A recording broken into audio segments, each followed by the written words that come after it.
Presented by Maithili Gaurav.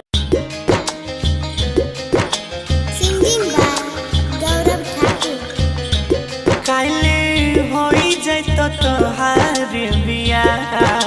गे रानी हमारे होते अब जिंदगी तबाह गे कि काले होई जाए तो तोहार बियाह गे हमारे होते अब जिंदगी तबाह गे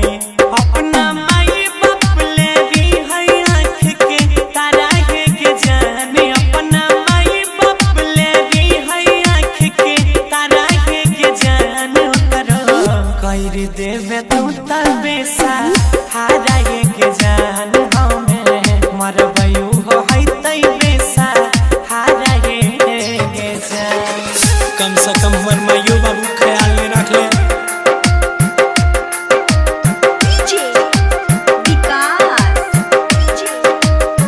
Santi Recording Studio, Raja Mansi. सुन ले रहरी हो तोरे याद में रात भर हम तो जागल घर के बड़का बेटा छी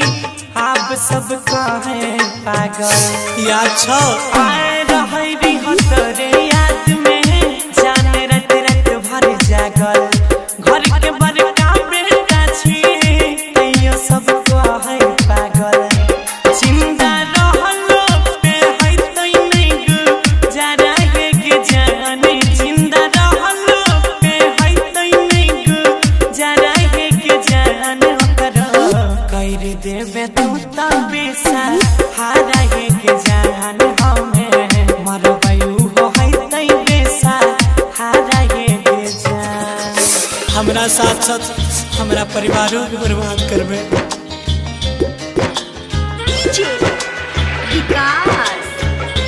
Santi Recording Studio, Raja Mansi. तोरा में अब माई में इतनी अंतर रहे तो इतना दई रही खाना माई खिलबई रहे खाना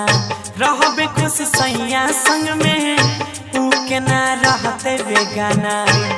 बोल के तो इतना दई रही खाना माई खिलबई रहे खाना रहबे खुश सैया संग में माई बाबू है बेगाना तोरा पड़ जाई तो आंसू कर सारा के जाने तोरा पड़ जाई तो आंसू कर सारा के जाने उनको कर देवे तू तबे सा हारा के जान गौरव राकेश मरते होते उबे